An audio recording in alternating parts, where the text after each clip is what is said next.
पृथ्वीराज चौहान, पृथ्वीराज तृतीय, शासनकाल 1310 से 1822, जिन्हें आमतौर पर पृथ्वीराज चौहान कहा जाता है, चौहान वंश के राजा थे। उन्होंने वर्तमान उत्तर पश्चिमी भारत में पारंपरिक चौहान क्षेत्र सपादलक्ष पर शासन किया।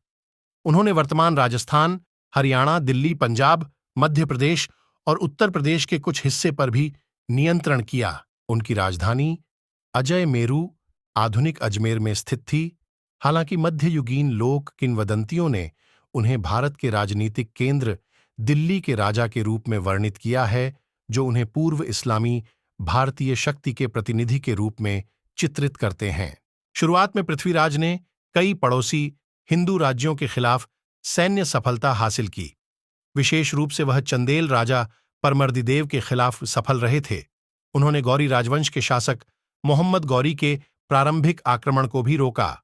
हालांकि 1192 में तराइन की दूसरी लड़ाई में गौरी ने पृथ्वीराज को हराया और कुछ ही समय बाद उन्हें मार डाला।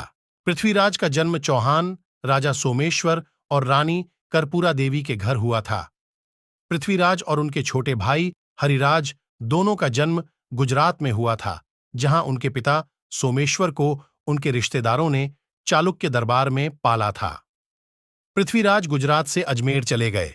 जब पृथ्वीराज द्वितीय की मृत्यु के बाद उनके पिता सोमेश्वर को चौहान राजा का ताज पहनाया। सोमेश्वर की मृत्यु 1177-1224 विशाख मास में हुई थी, जब पृथ्वीराज लगभग 11 वर्ष के थे।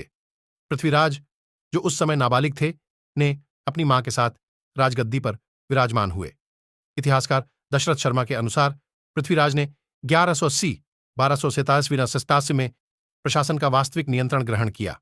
तराइन का प्रथम युद्ध 1191-1141 के दौरान मोहम्मद गौर ने चौहान क्षेत्र पर आक्रमण किया और तबरहिंदा या तबर-ए-हिंद बठिंडा पर कब्जा कर लिया। उन्होंने इसे 1200 घुड़सवारों के समर्थन वाले जियाउद्दीन तुल्क के काजी के अधीन रखा। जब पृथ्वीराज को इस बारे में पता चला तो उसने दिल्ली के गोविंद राजा सहित अपने सामंतों के साथ तबरहिंदा की ओर प्रस्थान किया। तबरहिंदा पर विजय प्राप्त करने के बाद मोहम्मद की मूल योजना अपने घर लौटने की थी, लेकिन जब उन्होंने पृथ्वीराज के बारे में सुना तो उन्होंने लड़ाई का फैसला किया। वह एक सेना के साथ चल पड़े और तराइन में पृथ्वीराज की सेना का सामना किया। आगामी लड़ाई में पृथ्वीराज की सेना ने निर्णायक तराइन का द्वितीय युद्ध, मोहम्मद गौरी ने गजनी लौटने का फैसला किया और अपनी हार का बदला लेने के लिए तैयारी की। तबकात-ए-नसीरी के अनुसार उन्होंने अगले कुछ महीनों में 1-20,000 चुनिंदा अफगान, ताजिक और तुर्क घुड़सवारों की एक सुसज्जित सेना इकट्ठा की। इसके बाद उन्होंने जम्मू के विजय राजा द्वारा सहायता से मुल्तान और लाहौर प्रस्थान किया।